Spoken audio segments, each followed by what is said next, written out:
नमस्कार। क्या आपको एक्सरसाइज करने के बाद या कोई भी मेहनत का काम करने के बाद ज़रूरत से ज़्यादा पसीना आता है? जितना दूसरों को आता है उससे ज़्यादा पसीना आपको आता है? क्या आप इससे परेशान हैं? यदि ये सही है, जो कि काफ़ी लोगों के केस में होता है, तो आपको हम जो आज टिप्स पर बात करेंगे वो आपके लिए उपयोगी साबित होंगे। काफ़ी लोग हमसे ये बारे में बात करते हैं कि जब कभी ये हमारा पेशेंट चलता है, एक्सरसाइज करता है, कोई भी मेहनत का काम करता है, ज़रा सा भी एक सीढ़ी भी चढ़ लेता है, इतना पसीना आता है कि कपड़े भीग जाते हैं। तो आज हम बात करेंगे ऐसे लोगों को क्या करने की ज़रूरत है, कुछ इंपॉर्टेंट टिप्स पर, ताकि ये प्रॉब्लम पूरी तरह भले अगर ना भी खत्म हो तो काफ़ी हद तक आपको इसमें राहत मिले।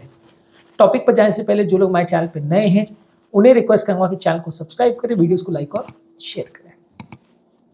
हाइड्रेशन एक इंपॉर्टेंट चीज़ है अगर आपको पसीने की प्रॉब्लम से मुक्ति चाहिए तो।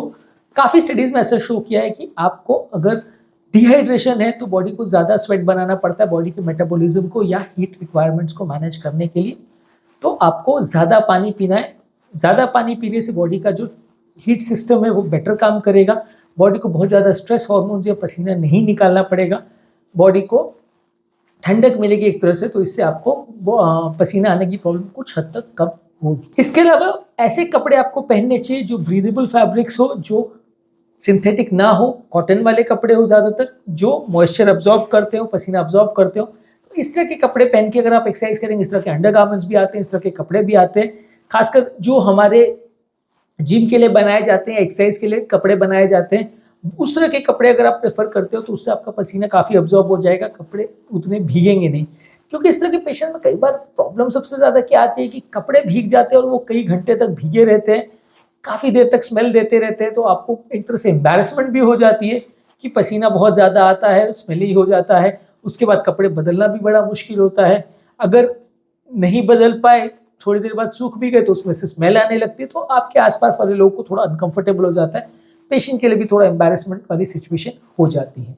तो आपको उससे बचने के लिए थोड़ा ऐसे कपड़े पहनने हैं जो स्वेट को अब्जॉर्ब करें। नेक्स्ट है कि ऐसे एंटीपर्स्पिरेंट्स या पसीना कम करने वाले डिओड्रेंट्स वगैरह को यूज़ करना चाहिए। डिओड्रेंट्स तो खाली सिर्फ स्मेल को कम करते हैं, एंटीपर्स्पिरेंट्स आते हैं, खासकर एल्यूमिनियम क्लोराइड कंटेनिंग जो एंटीपर्स्पिरेंट्स होते हैं, वो अगर आप प्रयोग करते हैं तो स्वेटिंग को थोड़ा कम करते हैं। उनको आप आर्मपिट्स पर या ऐसी जगहों पर ज़्यादा लगा सकते हैं जहाँ आपको ज़्यादा पसीना आता है, तो ये पसीने आने की टेंडेंसी को कुछ हद तक कम करते हैं। हाँ, ये लॉन्ग टर्म या परफेक्ट सोल्यूशन नहीं है कि आप इसको पूरे शरीर पे लगा दो तो पसीना कम आएगा। इसके ऑब्वियसली साइड इफेक्ट्स भी होते हैं केमिकल्स के, लेकिन इसको प्रयोग करने से आपको कुछ फ़ायदा मिल सकता है।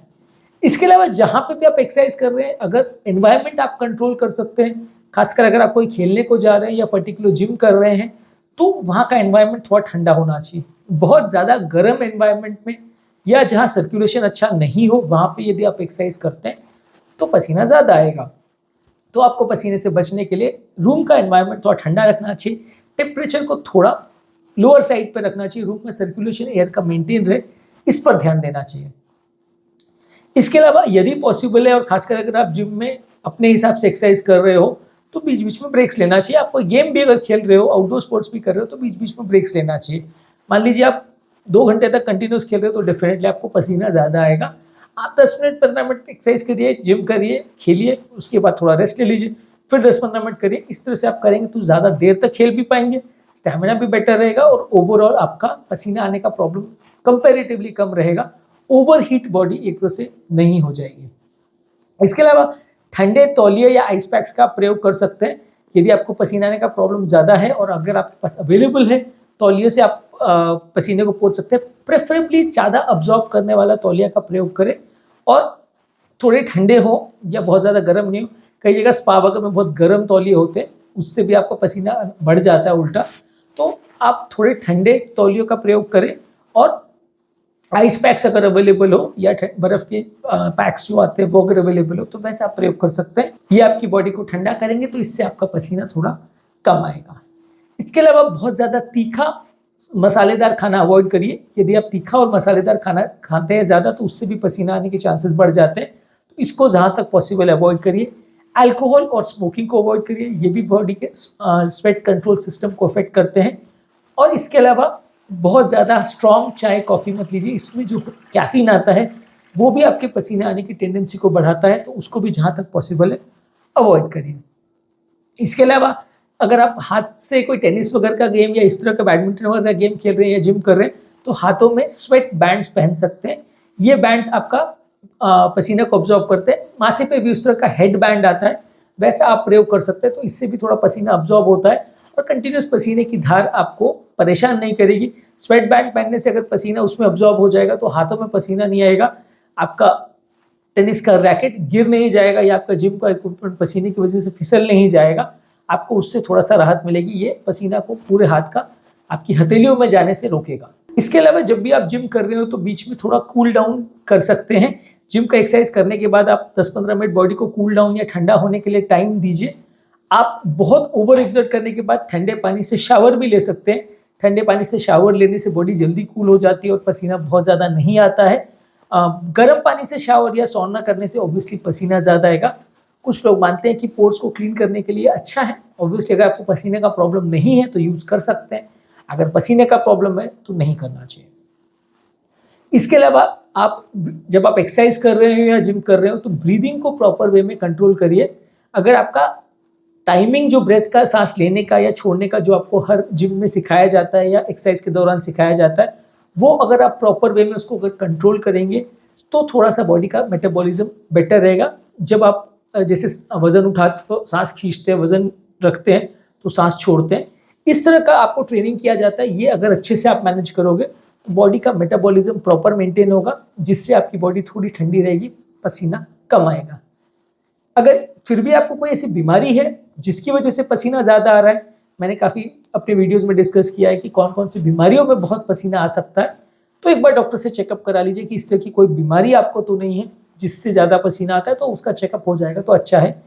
जो भी बीमारियों में शरीर का मेटाबॉलिज्म बढ़ जाता है, जैसे थायराइड की समस्या है, स्ट्रेस की समस्या है, ये सारी चीज़ें आपके पसीने के कारण को या पसीने की प्रॉब्लम को बढ़ा सकते हैं। इसके अलावा आपकी वर्कआउट करने का टाइमिंग अगर पॉसिबल है तो उसको चेंज कर सकते हैं। आप अर्ली मॉर्निंग या लेट इवनिंग में एक्सरसाइज या जिम कर सकते हैं। उस समय वातावरण थोड़ा ठंडा रहता है तो उससे आपको थोड़ा सा रिस्पॉन्स अच्छा मिलेगा, पसीना कम आएगा। इसके अलावा जो आपका एक्सरसाइज परफॉर्मेंस है उसको धीरे धीरे करके बढ़ाएं, अपने स्टैमिना को बढ़ाएं। कई बार आप सडनली ओवर एक्सर्ट करते हैं, आपका स्टैमिना उतना नहीं होता है तो उससे भी ज़्यादा पसीना आता है।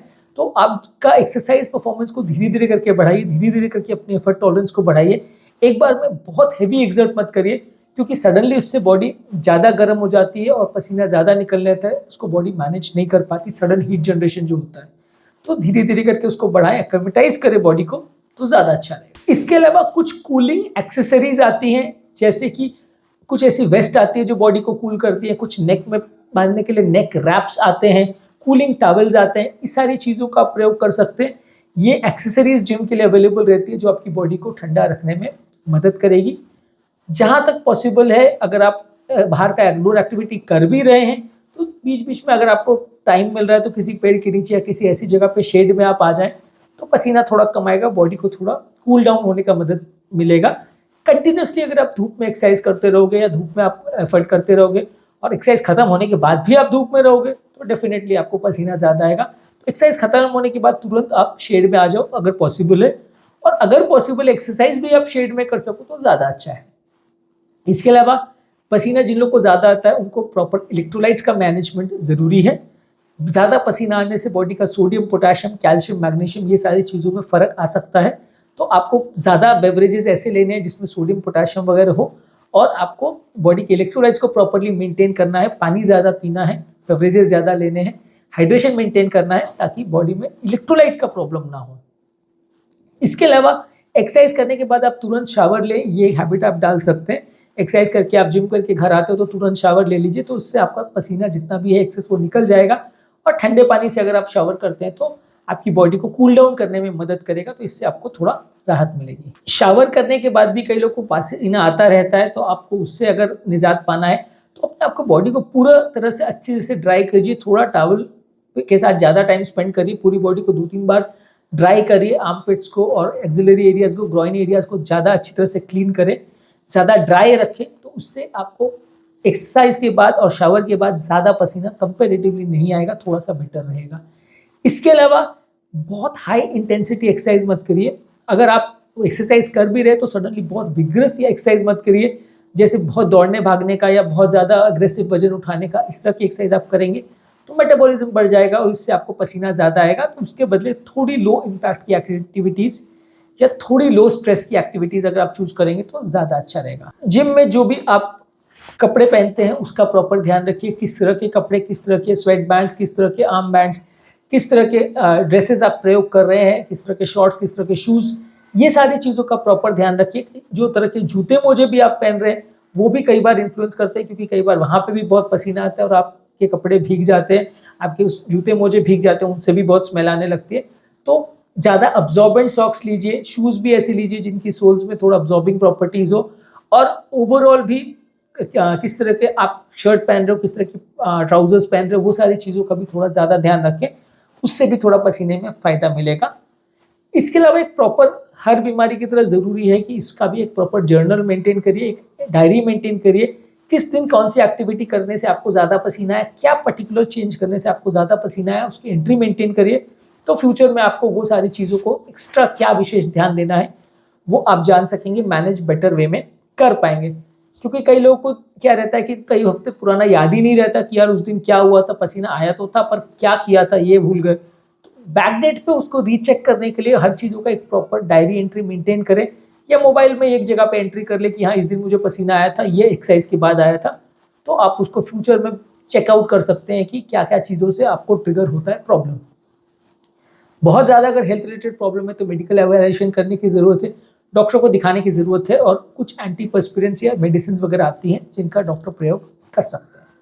तो आज के टॉपिक में एक्सरसाइज रिलेटेड अगर किसी को ज़्यादा पसीना आ रहा है तो उसके क्या करने से फ़ायदा उसको मिल सकता है, उस बारे में हमने बात करी। उम्मीद करूँगा कि इससे आपको टॉपिक से कुछ पॉइंट्स मिले होंगे जो आपकी बीमारी से लड़ने में आपकी मदद करेंगे।